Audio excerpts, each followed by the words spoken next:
নরম তুলতুলে ধপধপে সাদা পাটিসাপটা, এই রেসিপিটা তোমাদের কাছে আজকে শেয়ার করতে চলে আসলাম। হ্যালো বন্ধুরা, welcome back to my channel Rumela and you. তো প্রথম থেকে বলে দিই কি কি লাগবে।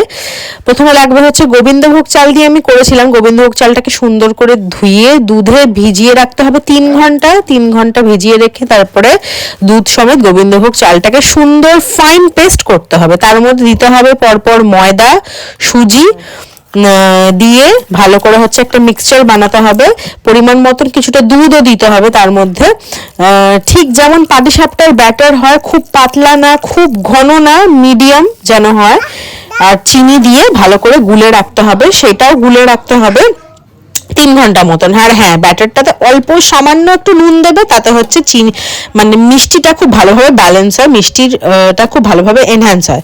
তো সেটাও মিক্স করে 3 ঘন্টা মতন ঢেকে রেখে দেবো। তার মধ্যে বানিয়ে নেব হচ্ছে নারকেলের পুর। আজকে নারকেল আর পাটালি গুড় দিয়ে আমি পুর বানিয়েছিলাম। তো কি কি দিয়ে কেমন ভাবে করেছি দেখো। এখানে নারকেল কোড়া নিয়ে নিয়েছি, তার মধ্যে পাটালি গুড়টা ভালোভাবে গ্রেট করে নিয়ে ভালোভাবে এরকম করে মিক্স করে নিয়েছি। তাতে হচ্ছে কড়াইয়ের আগে যদি মিক্স করে নেওয়া হয় সেই টেস্টটা অন্যরকম হয়, খুব সুন্দর হয়।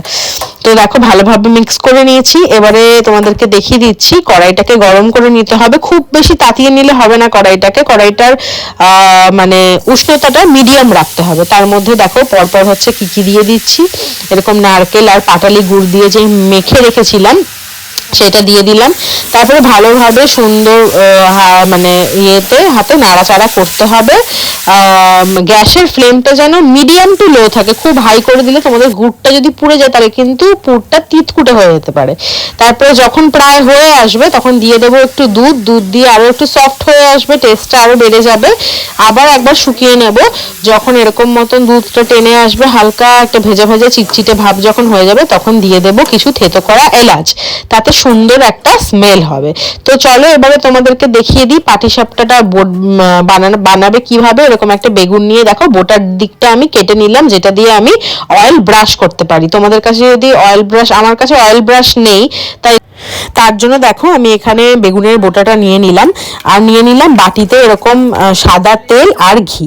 তো দেখতে পাচ্ছ এবারে বেগুনের বোটাটা দিয়ে তাওয়াটা গরম হয়ে গেলে আমি ভালোভাবে এখানে অয়েলটাকে মানে তেল আর ঘিটাকে ব্রাশ করে নেবো। আর দেখো এই গোলাটা এরকম ভাবে ঘনত্বটা থাকবে।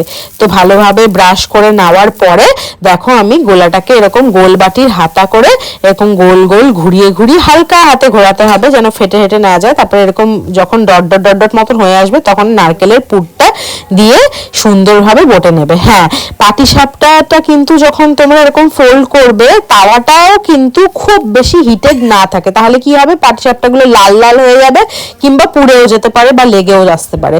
পাটিসাপটাটাকে হচ্ছে রাখতে হবে, মানে পাটিসাপটা না তাওয়াটাকে রাখতে হবে মিডিয়াম টু লো ফ্লেমে হিটে। দেখো আমি এই পাটিসাপটাগুলো আমার বানানো হয়ে গেল, সাদা ধবধবে পাটিসাপটা। তো এইরকম পারফেক্ট পাটিসাপটা বানাতে অবশ্যই আমার এই ভিডিওটার মতন বানিও। টাটা।